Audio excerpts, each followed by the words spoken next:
Hey guys, it's your guy in the chair here, and look, week 8 has wrapped up. We're moving on to week 9, and look, my overall record so far is 70-53. I'm not doing so bad, but I need to do a little bit better. So let's get these picks in, and hopefully we improve this record.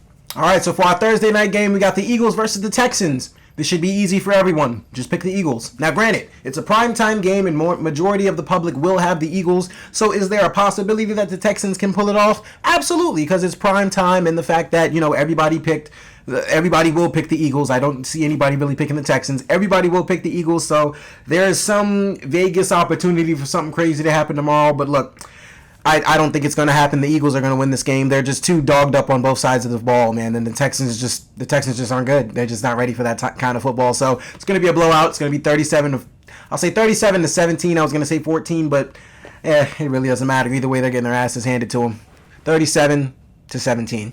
All right, and for our first Sunday game, we got the Colts and the Patriots. Look, I don't know what the heck has gotten into Mac Jones. I thought Mac Jones was a baller. I'm not going to leave the Mac Jones train just yet, but it's like, dude, what are you, why are you playing so bad all of a sudden? What the hell is going on with you? Granted, I knew you were going to beat the Jets because Zach Wilson sucks. He's worse than you, so I knew that was going to be the case. And now, this week, you're in the same predicament. You're just playing a very young quarterback who isn't as good as you, and Belichick knows how to beat those guys. Granted, he couldn't beat Justin Fields for whatever reason, but like I said, that's what happens in primetime games. Primetime games, the craziest things can happen. But either way, look, Bill Belichick is going against a very inexperienced quarterback. This is Sam Ehlinger's second game. He lost to the Commanders last week. I highly doubt he can handle the pressure that Bill Belichick's going to be throwing at him. So I easily got the Patriots winning this one 24-17. All right, so look, next up we got the Packers versus the Lions. Look, Aaron, this is really all you got, man. If you don't win this week, I'm not sure what to say about you. It's going to be 5 straight losses. It's going to just be looking really bad.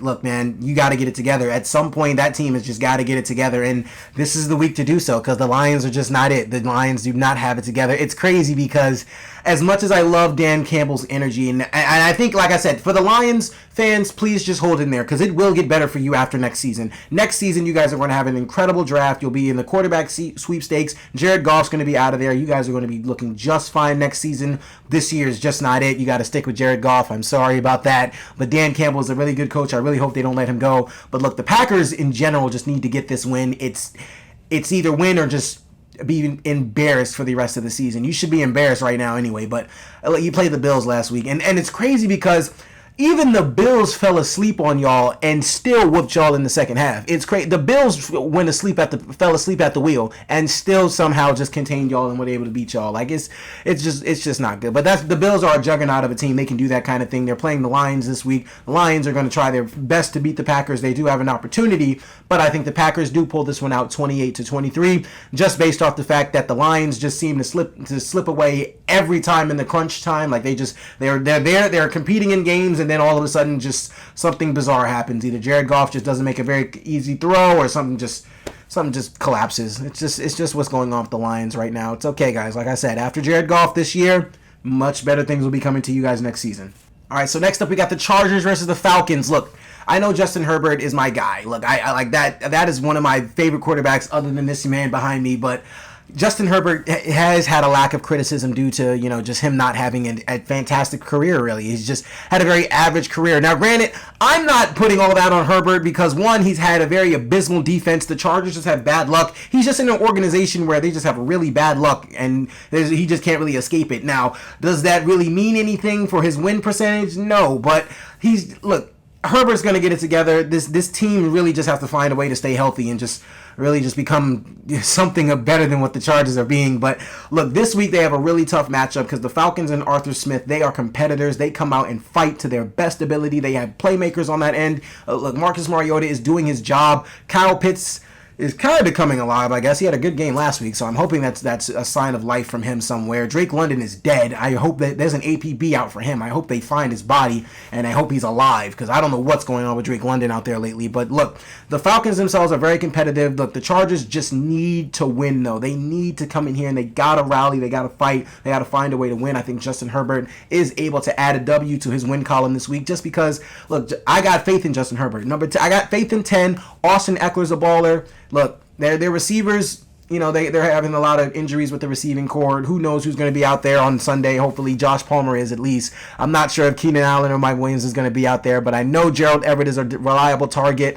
I'm hoping that the Chargers offensive line can just do enough to get Austin Eckler enough space to operate with, because you give him the space, Austin Eckler's going to dominate. Foreman had 3 touchdowns last week, so I know Austin Eckler's going to come in here and ball.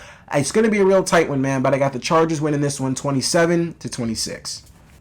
All right, so next up we got the Bills and the Jets. And look, Rob, I love you, my guy. Robert Saleh, you're a great coach. I'm very excited for the future of the Jets team. But look, number 2 is not your future. Zach Wilson is not good. And honestly, for him to walk up there to that podium on Sunday after the game against the Patriots and say he doesn't care about stats, well, I hope you don't care about stats this week, because you're going against the Bills defense and your stats are really going to look the same, if not worse. Dude, look, man, they're playing a juggernaut of a team. This is the Bills we're talking about here. You got Stephon Diggs versus Sauce Gardner, which is a very big matchup that I'm looking forward to watching. Granted, I think Stephon Diggs is going to teach that young man a few things, because that's Steph Diggs. That's one of the best receivers in football. He's easily been like a top 3 receiver in football. Him and Steph Diggs and A.J. Brown have easily been the 2 best receivers in football this year. I love watching them every week, and Steph Diggs has a lesson to teach Mr. Sauce Gardner this week. I believe that lesson will be taught. Josh Allen and the Bills are just too much to stop, man. There's just a juggernaut on both ends, and Tre'Davious White did get activated. Is he going to play this week? It really doesn't matter, because Zach Wilson's not throwing to the receivers either way.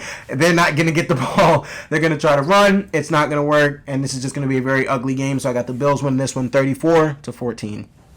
All right, so next up we got the Vikings and the Commanders. Look, the Commanders are unfortunately winning, and I'm one of the biggest Commanders haters, or the Redskins haters in the world. So watching them win does not sit right with my stomach. Luckily, they're playing the Vikings this week, and I need the Vikings to step on them. Now, look, Heineke has done his job since he started.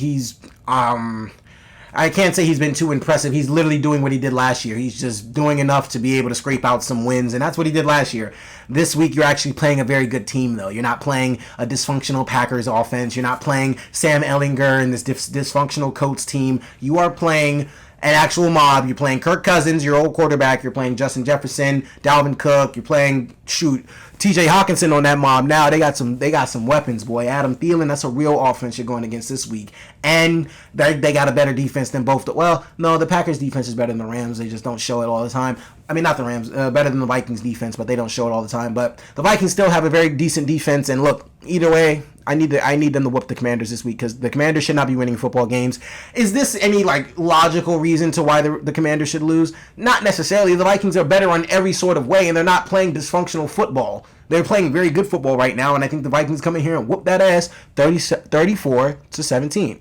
All right, so next up we got the Panthers and the Bengals. Look, it's going to be a long 5 weeks for you, Mr. Burrow, because without Jamar Chase, man, it's looking real rough. Yes, T. Higgins and Tyler Boyd are all the talent in the world, but your offensive line doesn't protect you for shit. So you're just in trouble every week you're going against a good defensive line. Now, granted, why did I pick the Bengals on Monday? It's because I thought for some odd reason they'd be able to get it together without Jamar Chase. I don't know what I was thinking for that reason. Honestly, I think I just had more faith in Joe Burrow than Jacoby Brissett, but Jacoby Brissett came out there and actually balled out. Amari Cooper is a stud. Forgive me, Amari Cooper, for all the blatant blasphemy I said on your name in the offseason, because you were just shutting me the fuck up every week, dude. You're that. You are that guy. I apologize. You're not him, but you are definitely that guy. So I apologize, Amari Cooper. You're doing a hell of a job. Nick Chubb, one of the most dominant running back in football this season. And look, where I'm at with this is the Bengals game. I don't even know why I'm giving so much praise to the Browns. Look, the Bengals game, they have a week to prepare without Jamar. They're playing the Panthers. The Panthers are, although showing that with P.J. Walker, they are very competitive. Hopefully, DJ Moore has a lot more life after that after that Hail Mary touchdown he made on Sunday. Granted, I don't think that was a penalty. That penalty needed to be called at all. That was a natural, like he said, like DJ Moore said, that was a natural reaction to that touchdown. Literally, because I think the play before he messed up. Like they either the drive before they did something where he messed up and he was able to make it up again. DJ Moore was able to make it up that next drive on the Hail Mary catch. It's like anybody in this world would have had that reaction to take their helmet off and go fucking crazy in that stadium. Anybody would have had the same reaction, but the refs are going to be the refs, and it's just a no-fun league for the NFL, so whatever.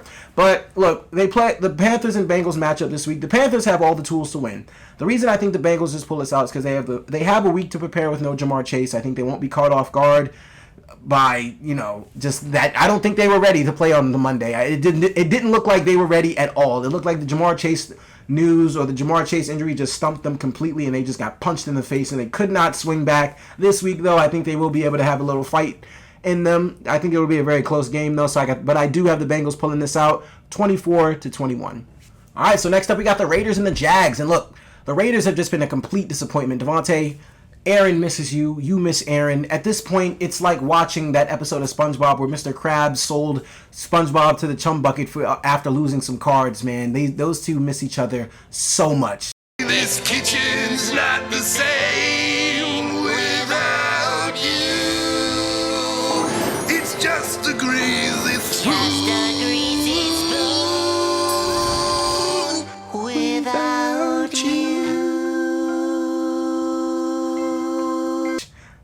And look, I don't really know what to say about this matchup this week, man. I mean, granted, the Raiders got to win, right? You would think so. But it's like I didn't expect them to put up 0 against the Saints last week. I actually picked them to beat the Saints last week. I knew the Saints are a good football team, but my God, guys, 0? You have Devontae Adams on your team. You have Josh Jacobs having crazy... And that's another thing. I finally give Josh Jacobs praise and he shits the bed. That's the last time I give you any compliments, man. What the hell is wrong? You suck. I'm going back to that train. You suck. I'm going to stay on that side. I'm not even going to try to move to the you're good or you're this, you're that. You proved me wrong. I'm just going to stay on the you suck side. Granted, you don't suck, but hey, it is what it is. I think you suck. Either way, look, but to have Josh Jacobs and Devontae Adams on your team and to put up 0 is just beyond me. I don't understand what is going on in Las Vegas.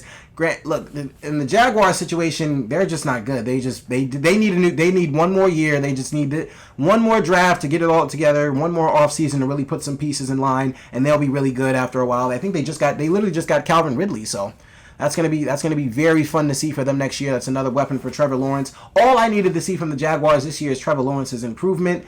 It's there, it's coming along, so he's just gonna get better as he goes. But as far as this game goes, the Raiders need to put up points.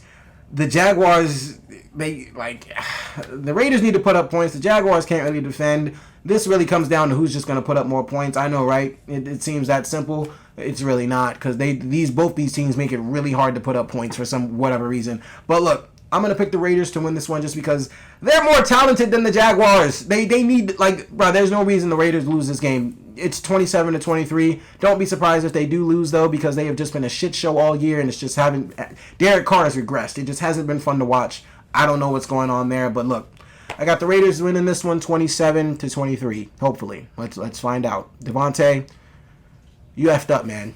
You effed up.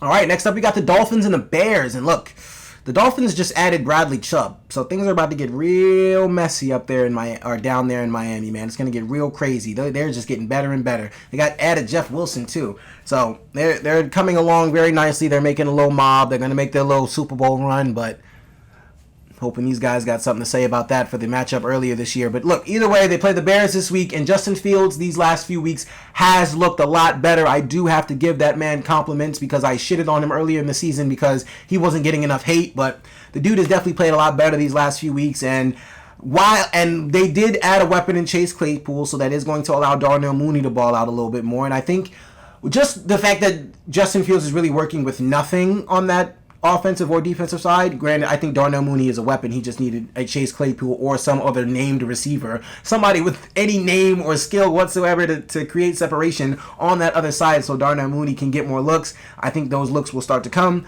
But look, the Dolphins just have too much speed. They're too fast, too big, too strong, too crazy, just too good. They're just too good, and there's no way the Bears can keep up. You saw what happened on Sunday. The Cowboys put up 44 against them. No. And Micah Parsons had an incredible touch. Well, Micah Parsons is an incredible football player, so anything I deem that he does, any play that he makes, I'm just going to say it's incredible. He had an incredible touchdown on Sunday, but either way, the Cowboys put up 44, and Tony Pollard was running all over them, so I can only imagine what Tyreek Hill and Jalen Waller are going to do to those guys, so it's going to be a rough week for the Bears, but look, I got the Dolphins winning this one 34-20. All right, so next up we got the Seahawks and the Cardinals, and look, I must have been one of those guys that wrote Geno off because for the last 3 weeks I've picked any team but the Seahawks, and the Seahawks has won all 3 of those matchups. So clearly they're out to prove me wrong. Am I picking them again this week? No. I'm going to continue my streak to just not pick them. Look, maybe that means something. Maybe that means they'll actually end up beating the Cardinals. But the reason I'm picking the Cardinals is because, one, the Cardinals already lost to them. They lost to them without DeAndre Hopkins. DeAndre Hopkins is now back. And the Cardinals are just desperate for a win at this point. Like, they really, really need to win. Like, it's just, if they don't win this week, it's looking really bad. It's looking real slow. DeAndre Hopkins has been one of the best receivers in football. Like that's a surprise to anybody since he's been back. But look, the Cardinals really need to win here. I really don't see a scenario where the Cardinals just don't win. They have to win this week. Geno Smith has been incredible. That man has been the MVP, has been in an MVP, doing MVP type things. I wouldn't say he is the MVP there. I still got Josh Allen. I got Josh Allen as number one. That's Josh Allen is the MVP. I also got Jalen Hurts over him too, and maybe AJ Brown. Yeah, maybe.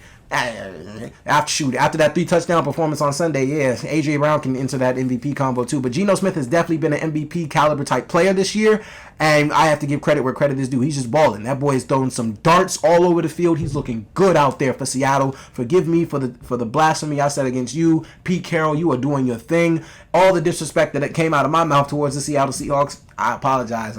Look, this season has been crazy. There's been a lot of surprises. Geno Smith and the Seahawks have definitely been one of them. This is going to be a battle, guys. This is going to be a very high-scoring battle, in my opinion. I think these two teams are going to go back and forth. But like I said, the Cardinals have no choice but to win this week. So, in my opinion, man, I really think they get it done 34-30. All right, so next up, we got the Rams and the Bucks. God, this is a very sad matchup here. Look, the reason I'm gonna go with the Bucks here because one, Brady just signed those divorce papers, so he has no distractions at home anymore. He's good. He's gotten what he needed to get done out of the way. I'm glad the Ravens are the reason. Well, I guess they're not the sole reason. You know, there's a lot of other reasons for Tom's divorce and all that good stuff, but the Ravens, you know, it happened on the week that they lost to the Ravens, so the Ravens did play a part in that divorce. So go my flock, go. Anyway, that was an awkward celebration. But, I mean, look, you don't want to celebrate divorce, but Brady, clearly you just weren't happy at home, buddy. So I'm happy that you're able to go back to your one true love, and that's football, and hopefully you look a lot better this week.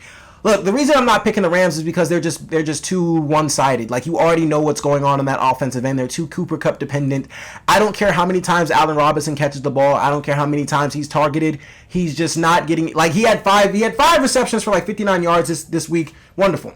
Awesome. I doubt that happened. I mean, the Bucks, unless the Bucks secondary, you know, comes back, maybe he'll do the same performance. But it's just like at some point the Rams offense just gets stale. It's just becoming the same thing over and over and over. It's very easy to predict. It's very predictable offense. It's not very complicated to figure out. And Matthew Stafford just isn't really making the plays that he needs to. Granted, like the problem with the Rams is just the fact that they are just too predictable. You know what's going on over there. They have no run game whatsoever. Henderson and Akers doesn't want to play. Henderson can't run. They're waiting on Kyron Williams to come back. They have no run game whatsoever. I guess they're waiting on Van Jefferson because they're not trying to input any other receiver into this offense except Cooper Kupp and just make it a Cooper Kupp dependent offense. The problem with the Bucks is just they have communication issues, man. They're just not all on the same page. That can be fixed. I'm not sure whatever the Rams are doing on this side can be fixed. I don't know how you fix being a Cooper Kupp dependent offense because that's all you have. If Cooper Kupp has an ankle injury, so if he goes down and Allen Robinson has to end up being checked by cornerback ones, forget about it. That offense is going to get even worse. I doubt those guys do anything on offense if Cooper Kupp's ankle injury is a lot worse or gets a lot worse than it is. Now, I'm going to pick the Bucks here because, like I said, their only problem is the fact that they are just not on the same page. How long is it really going? And their division is abysmal. Their division sucks, and the Bucks still have plenty of opportunity to win that thing. And I think they turn it around right here by beating the Rams. Now, can the Rams win? Maybe, but I doubt it. I really doubt it. I highly doubt it. I just think that the Brady and the Bucks bounce back the way they need to this week. So I got Brady and them boys doing that 30-24. All right, and for our Sunday night game, we have the Chiefs and the Titans. Look, I said it last week. As long as Vrabel and Henry are together, those boys are a dynamic duo. They can win some football games. King Henry, 200 yards. Phenomenal. He's a dog. Simple as that. But you are playing this week against the maestro himself, Patrick Mahomes. I mean, dude, this is the Chiefs. And granted, I do think Vrabel will have some sort of game plan to keep it close. I do think it'll be a competitive game up to a certain point. I'm very curious to see how the Chiefs are going to stop Derrick Henry. He's looking like he got his legs back under him, especially after that 200-yard game. These last, 4 weeks or so, Henry's really been getting his stride back, and he's looking really good. So it's going to be a really good game on Sunday, but look, Juju Smith-Schuster is really coming into his own. I don't know when Kadarius Toney is going to be ready, but I love what I'm seeing from Juju. I love what I'm seeing from Mahomes, Kelsey, Andy Reid, just that entire Chiefs offense and the defensive side too. They are impressive on both ends.